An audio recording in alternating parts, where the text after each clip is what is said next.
같이 남연부주지 한번 해보자. 남연부주지. 요 사람 이름은 조금 많이 들은 것 같지 않니? 어디선가? 가장 대표적인 작품 뭐이니? 동이야. 김시습. 우리 수특에도 나와 있는데 하나. 수특의 애물의라고 요거 수필 작품 하나 수특에서 배웠지 재현아. 이거 배웠어. 알겠지? 애물이라는 것도 하나 배웠었고, 그 다음에 김시습이라고 하면 사실 우리가 가장 먼저 떠올릴 수 있는 건 금오신화. 요 금오신화 소설을 떠올릴 수 있지. 금오신화가 그냥 5개의 신화야. 5개의 신화라고 하니까 뭐 귀신도 나오고 막 좀 환상적인 이야기들, 전기적인 이야기들이 대부분 펼쳐져 있고, 너희가 아마 알고 있는 거는 이생규장전이라는 걸 대부분 알고 있을 거야. 그래서 금오신화 내에 이생규장전이 있어. 알겠지? 그래서 금오신화에서 나오는 게 만복사저포기. 어디서 들어본 것 같지 않아 이것도? 또 이생규장전.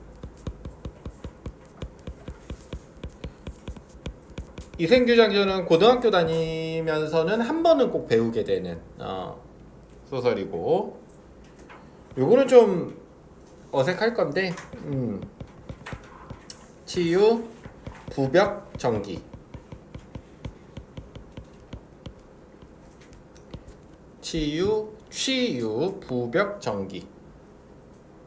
또 용궁의 세일을 다룬 용궁, 부연록.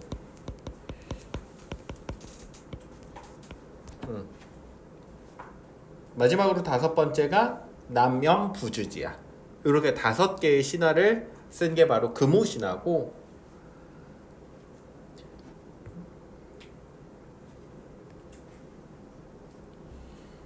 대략적으로 우리 1400년대에 활약했던 사람이라고 생각하면 좋을 것 같아. 이런 것까지 뭐 외우고 있을 필요는 없어. 근데 알고 있으면 그냥 좀 좋지. 그치? 1400년대라고 하면 조선이 건국되고 얼마 안 됐을 때야. 1392년에 조선이 건국이 되니까 조선 건국되고 얼마 안 됐을 때고, 그래서 요거는 좀 알아두면 좋은 게, 김시습이라는 사람이 나오면 기본적으로 유교, 조선 건국한 지 얼마 안 됐을 때 양반이잖아. 그치? 또 불교, 그 다음에 도교, 이런 것들을 전체적으로 다 아울러서 요 세계관들을 섞어가지고 쓴 작품들이 아주 유명하지.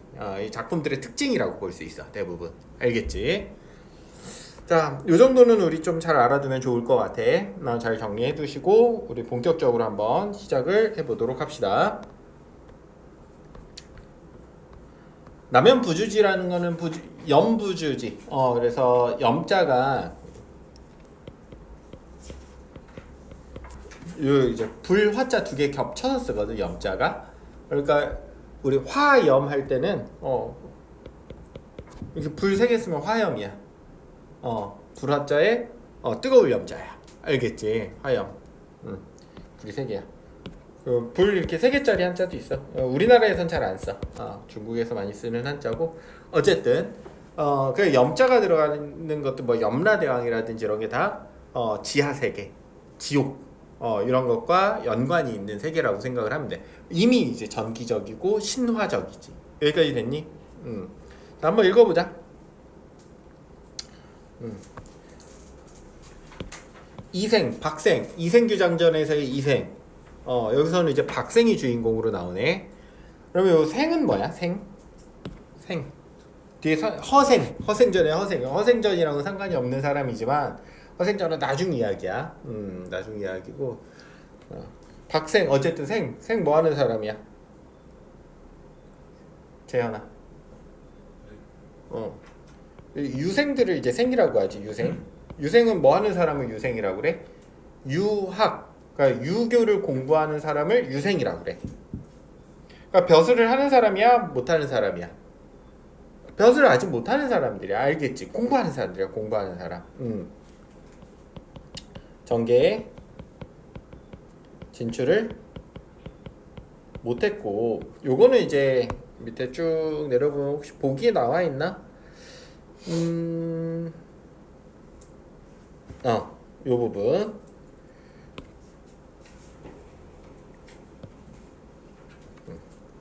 자, 앞으로 쭉 다시 한번 가보자.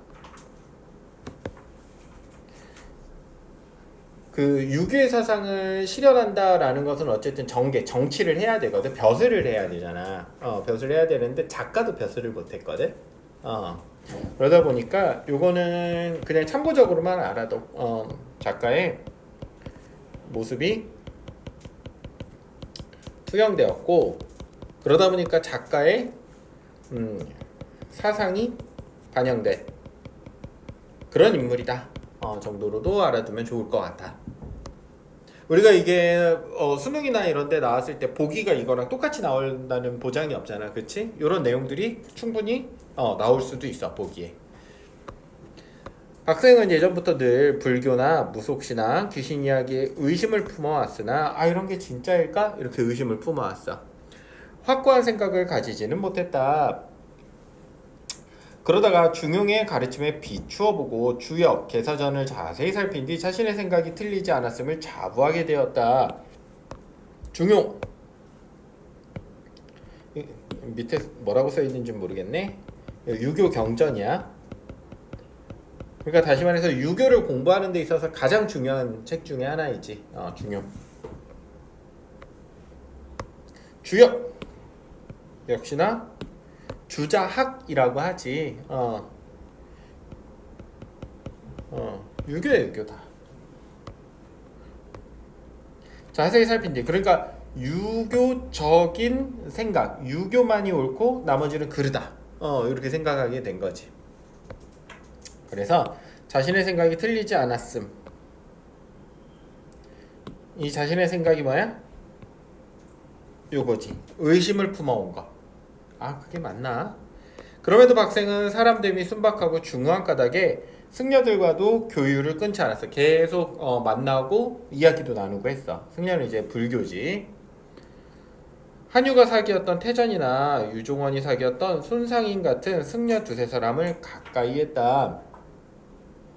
승려들 역시 선비와 교유하기를 혜원이 종변과 내차종을 사귀고 지둔이 왕탄지와 사안을 사귀듯이 박생과 막역한 친구가 되었다. 그래서 유교와 불교의 차이를 신경 쓰지 않았지? 않았어. 그냥 내가 유교적인 걸 믿고 불교는 이제 불신하게 되었지만 그래도 승려랑 가까이 지냈고, 그 승려들도 이 사람이랑 가까이 지냈고 서로 잘 살았어. 잘 어울려서 살았어. 내가 불교를 믿건 말건을 떠나가지고 그 사람들이랑 잘 살았어.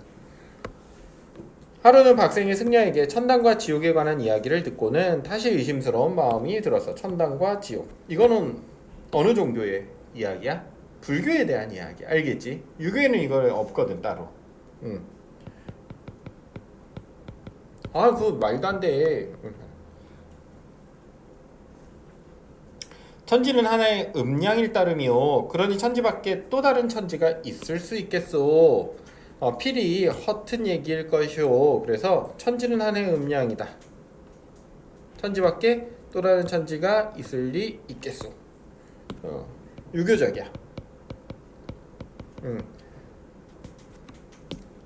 또 불교 사상을 믿지 않고 있어.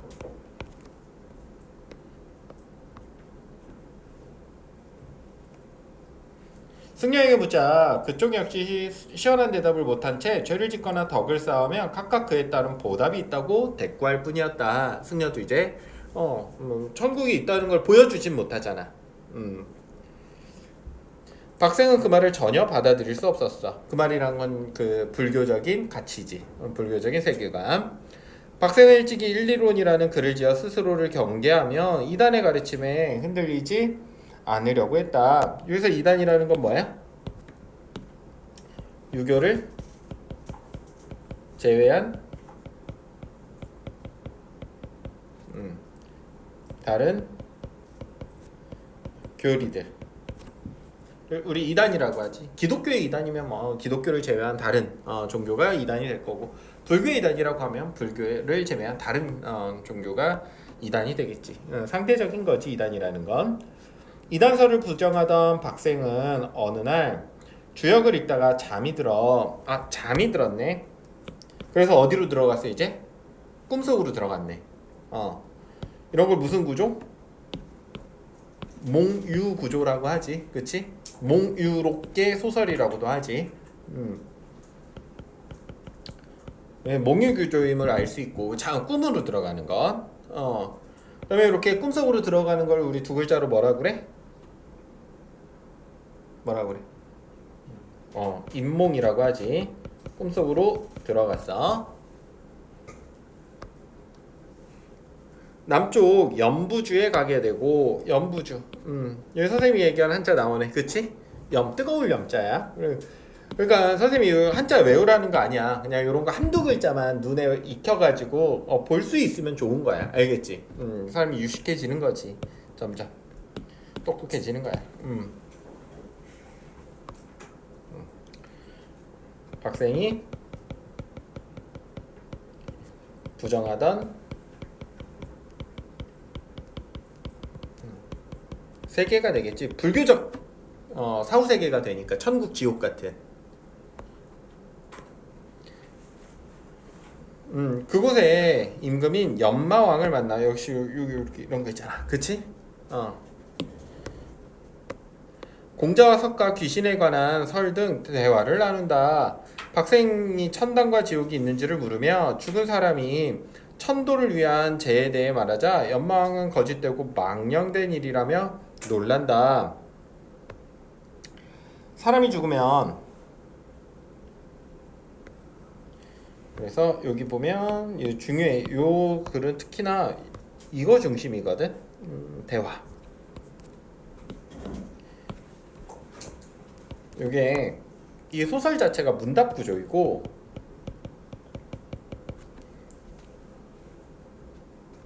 이 문답 구조를 통해 가지고 실제 작가의 사상이 반영이 돼. 이 사람이 도대체 어떤 생각을 가지고 있는가가 그대로 드러나게 돼. 알겠지? 소설을 통해서 나의 사상을 드러낸 대표적인 사례 중에 하나야. 사람이 죽으면 정의 기운.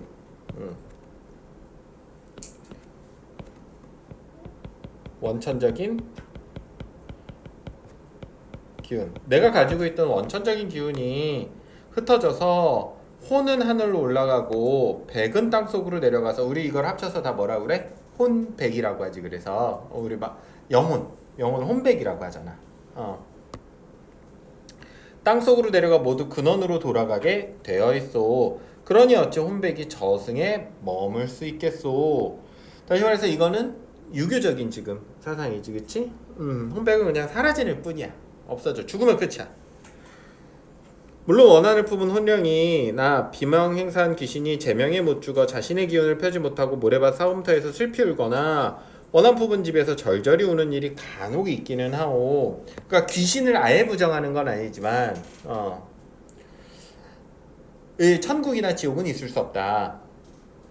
이들 혼령이나 귀신은 무당에게 깃들어 억울한 사연을 호소하기도 하고 사람에게 의지해서 원망을 하소연하기도 해.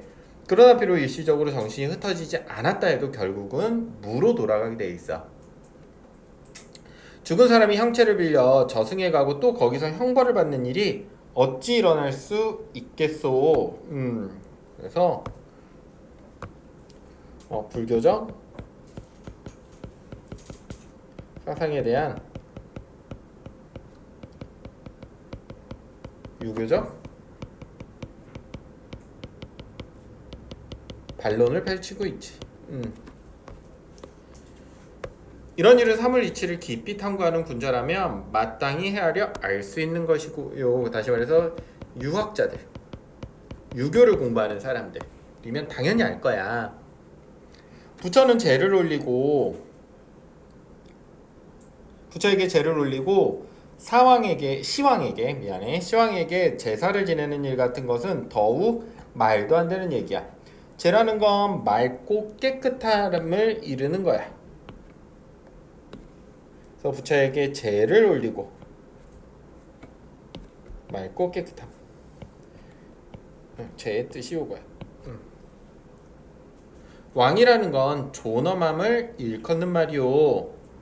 왕이 수레를 요구하고 금을 요구한 일은 춘추에서 비난받은 바 있거니와 제를 올리며 금과 비단을 쓴 일은 한나라 위나라 시대에 시작되었소. 생각해보시오. 맑고 깨끗한 신이 속세 인간의 공양을 받을 리가 있겠습니까? 다시 말해서 시왕에게 제사를 지내는 것이 무의미하다는 거지.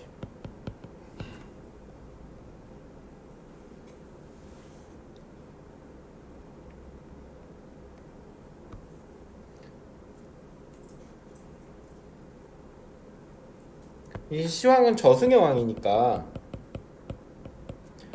이 신들이 인간의 재물을 받아서 뭔가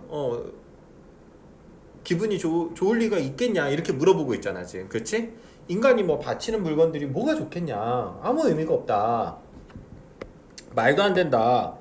왕이 죄인의 뇌물리 존엄한 왕이 죄인의 뇌물리를 받을 리가 있겠소. 저승의 귀신이 인간 세상에서 저지른 죄를 용서해 줄 수 있겠소. 라고 하면서 계속 무슨 얘기를 하고 있어? 말도 안 되는 소리다.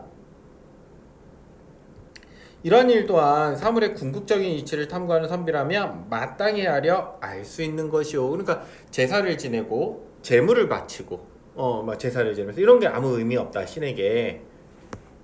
박생이 또 물었다. 윤회가 그치지 않아 이승에서 죽은 뒤 저승에서 산다는 말에 대해 여쭤볼 수 있겠습니까? 왕이 대답했다.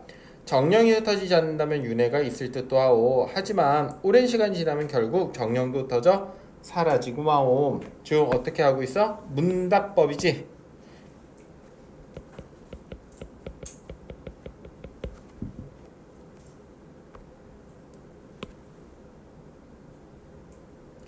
자 그래서 우리 연마왕은 어떻게 생각해? 이 연마왕이지.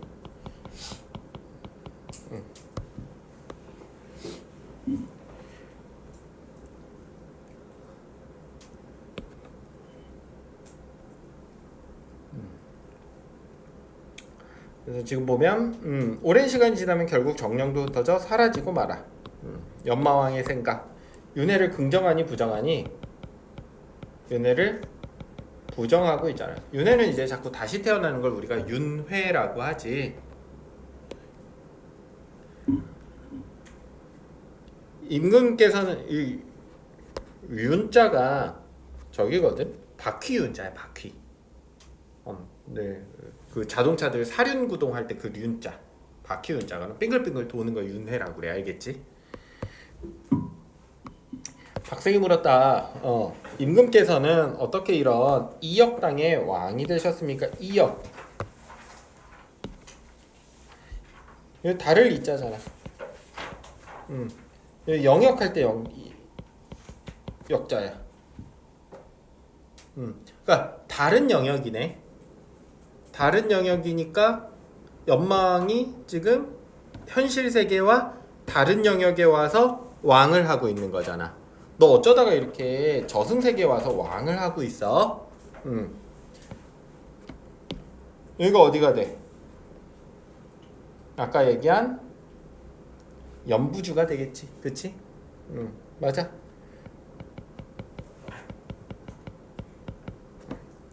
현실 세계가 아닌.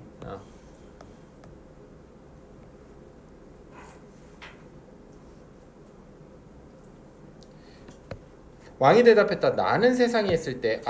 그러면 이 연마왕도 원래는 뭐였어? 인간이었어. 인간 세상에 있을 때 임금께 충성을 다하며 온 힘을 다해 도적을 토벌했어. 유교적이고.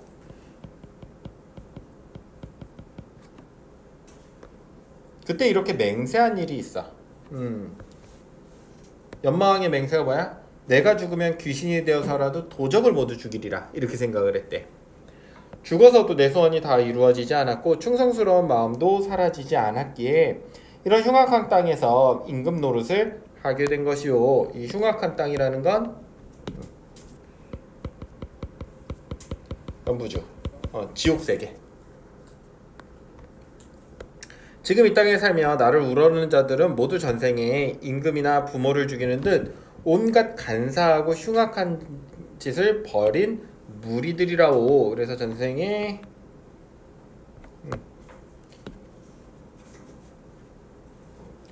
그래서 이 연부주라는 곳은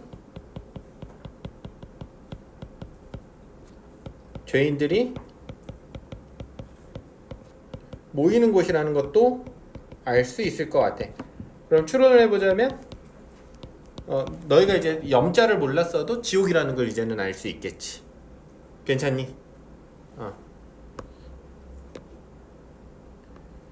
네, 지금 이 땅이 바로 연부주지, 연부주. 이런 거 다 안 써줘도 되지. 이제 알지, 이 정도는. 연부주. 이들은 이곳에 살며 나의 통제를 받아 그릇된 마음을 바로잡으려고 하고 있어. 정직하고 사심 없는 사람이 아니면 이 땅에서는 하루도 임금 노릇을 할 수 있어. 그대는 정직하고 뜻이 고상하여 인간 세상에 있으면서 남의 의세에 굴하지 않는 진정한 달인이라고 들었어. 그래서 요 그대는 누구야? 박생.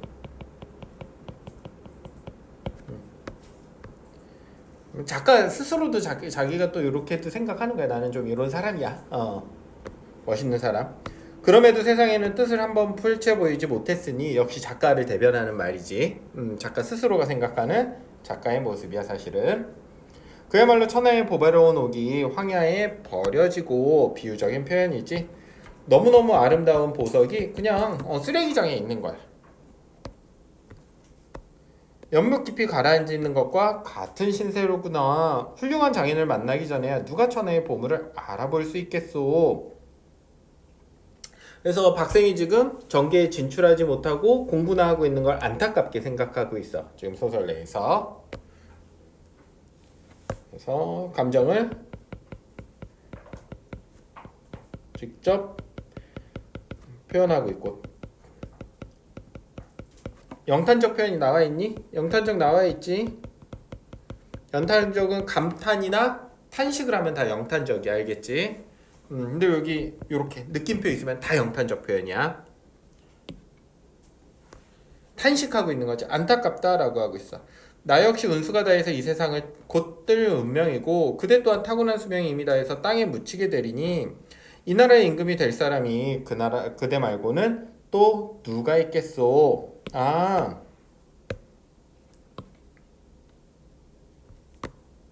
암시하고 있네. 그러니까 이 사람은 곧 자기의 임무를 마치고 사라져버릴 운명이고 또 두 번째 연마왕은 누가 될 거야? 박생이 죽으면 연마왕이 될 거야. 그래서 여기서 박생의 이상을 실현할 수 있게 되는 그런 공간으로서 작용하게 돼. 그래서 박생은 연부주가 왕이 될 것이라는 걸 우리 요 글을 통해서 좀 유추해 볼 수 있겠지. 너밖에 이거 할 수 있는 사람 없어. 또 박생이 자신이 내 이상 이런 걸 현실 세계에서는 지금 펼치고 있어, 못 펼치고 있어? 자기가 하고 싶은 거 못 하고 있잖아. 근데 여기 와서는 이제 할 수 있다라는 거야. 너는 이제 그거 잘할 거야. 이상을 실현할 수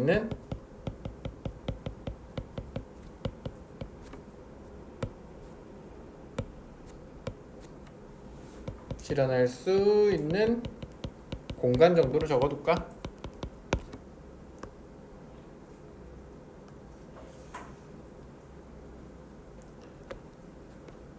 그렇게 말하고는 잔치를 열어 흥겹게 즐겼다. 그러던 중 왕이 박생에게 사만의 역대 왕조가 흥하고 망한 이유를 물었어. 박생이 역대 왕조의 흥망사를 하나하나 진술하다가 고려가 창업하게 된 연유를 언급하기에 이르자 왕이 거듭 탐식하며 이렇게 말했다. 나라를 가진 자는 폭력으로 백성을 위협하면 안 돼오. 나라를 가진 자가 누구야? 조선의 임금, 고려의 임금이 되겠지. 그러니까 현실 세계의 왕.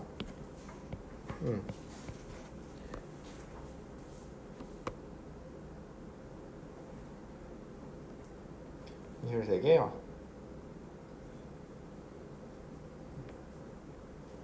그래서 이 왕이 행해야 될 임무 같은 거, 혹은 의무 같은 것이지. 이상적 왕도 정치의 모습이네. 적인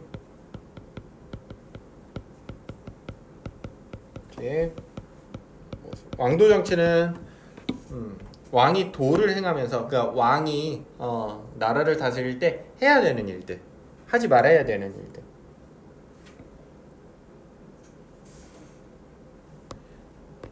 백성이 비록 두려워하여 명령에 따르는 듯 보이지만 속으로는 반역할 마음을 품어 시간이 흐르면 결국 큰 재앙이 일어나게 될 것이오. 덕 있는 자는 힘으로 군주의 자리에 나아가지 않소.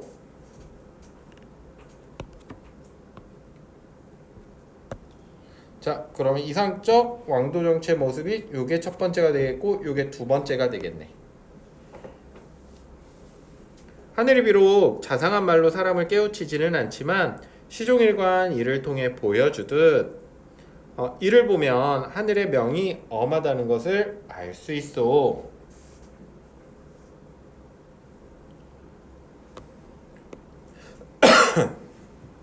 물은 나라는 백성인 것이요 명은 하늘이 내리는 것이요. 천명이 이미 임금에게서 떠나고 민심이 이미 임금에게서 떠나간다면 비록 몸을 보존하고자 몸을 보존할 수 있겠소. 서류적인 표현이지. 그러니까 백성들의 마음이 떠나면 왕이 자기 몸을 보존할 수 없다. 왕도 죽은 목숨이나 다름없다 결국은. 그러니까 백성들의 마음을 사야 한다.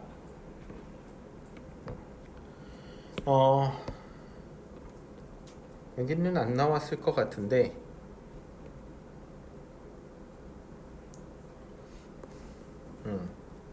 박생 몇 년대 사람이라고 그랬지? 1400 뭐 4, 50년쯤에 태어나서 1500년 그 초반인가 그때 이제 돌아가시거든.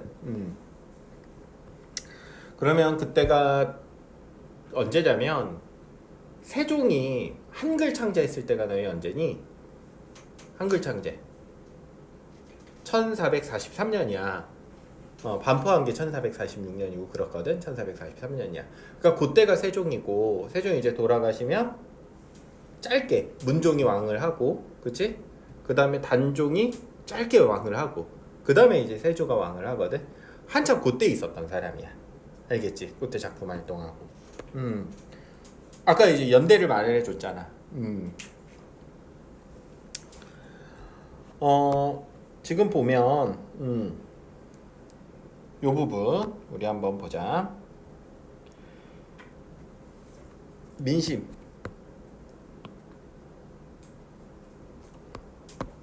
지금 뭐를 강조하고 있어? 민심의 중요성을 말하고 있지. 그러면서 뭐 하면 안 된다? 폭력 쓰면 안 된다. 폭력 쓰면 안 된다. 이건 누구를 두고 얘기하는 것 같아? 세조를 두고 얘기하는 거야 실제로. 근데 이거는 그냥 참고적으로만 알아도 알겠지? 나오면 아마 보기에 나올 거야. 이런 역사적 배경까지 모두 다 알아둬야 될 필요는 없어. 그냥 글의 내용만 해석할 수 있으면 돼. 그래서 폭력으로 왕이 찬탈한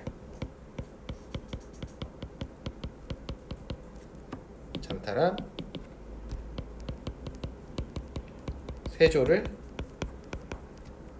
비판하고 있지. 엄청 간접적으로 비판하는 거지.